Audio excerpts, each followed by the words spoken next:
निहारा है। दरअसल श्यामला की ये पहाड़ी 1815 में अंग्रेजों के अधीन जाने के कुछ साल बाद ही बंगाल तोपखाने के कर्नल थॉमस चैडविक शिमला रहने आए। उन्होंने पास के एक झरने का नाम अपने उपनाम चैडविक पर रखा और पहाड़ियां चैडविक हिल्स कहलाई। 1880 के दशक में मेरा जन्म हुआ। एक खूबसूरत इमारत बनी जिसका नाम चैडविक हाउस रखा गया। अंग्रेज अफसर जनरल जीएफ मार्शल ने मुझे खूब सजाया। देश भर की चिड़ियों के गीत मेरे आंगन में गूंजे और बर्मा और श्रीलंका की तितलियों ने फूलों से सजी मेरी बगिया को गुलजार कर दिया। मेरी गिनती शिमला की खूबसूरत इमारतों में हुई। वायसराय की पत्नी लेडी डैफरिन मेरी सुंदरता और वैभव की कायल थी। लेडी जेम्सफोर्ड मेरे आंगन में बैठकर घंटों पहाड़ों को निहारती और यहीं बैठकर उन्होंने अपनी कालजयी कृतियां बनाई। 20वीं सदी की पहली तिहाई में मुझे कपूरथला रियासत की राजा चरणजीत सिंह ने अपना ग्रीष्मकालीन निवास बनाया। 20वीं सदी के 40 के दशक में मैं अंग्रेज सरकार की संपत्ति हो गया। मैं बर्मा के गवर्नर सर R.H. डॉमन स्मिथ का निवास बना। वे मेरे यहाँ 1942 से 1945 तक रहे। 1946 तक लगने लगा कि अंग्रेज अब भारत छोड़कर चले जाएंगे। सत्ता हस्तांतरण के लिए बैठकों का दौर आरंभ हो चुका था।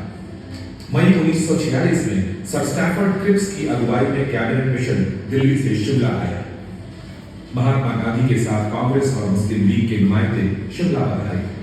गांधी जी और उनके लगभग 15 सहयोगी यहीं ठहरे। बापू के यहाँ रहने पर मैं धन्य हुआ।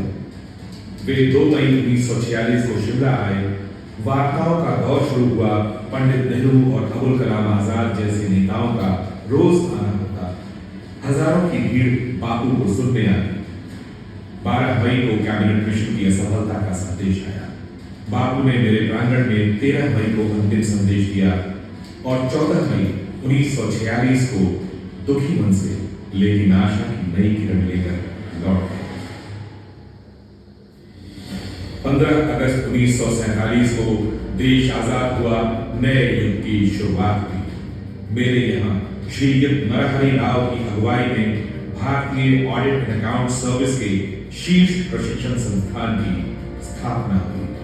1955 के आगे आगे मेरे प्रांगण में आकाशवाणी शिमला का ट्रांसमीटर लगा। आकाशवाणी में काम करने वालों के घर बने और ये जगह रेडियो कॉलोनी कहलाई।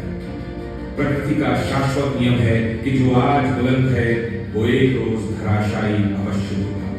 मेरी हालत जर्जर हो गई और अंततः मेरे मेन गेट पर बोर्ड लगा दिया गया, ये भवन असुरक्षित है, प्रवेश निषेध है।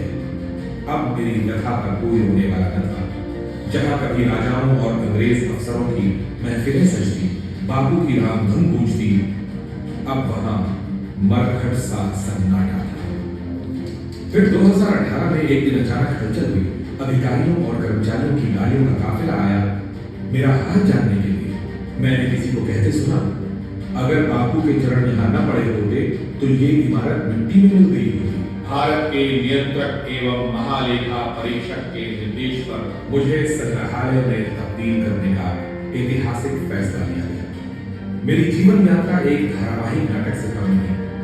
मैं ऋणी हूँ महात्मा गांधी का, जिनके चरणों में मुझे आज तक जिंदा रखा। मैं चैडविक आज प्रण देता हूँ कि मैं आने वाली नस्लों और वर्तमान को बापू के संदेशों से अवगत कराने के साथ साथ भारतीय संविधान के तहत देश की प्रशासन और राजकाज में ऑडिट एंड अकाउंट्स की अहमियत और इसके गौरवमयी इतिहास का संदेश देता रहूंगा।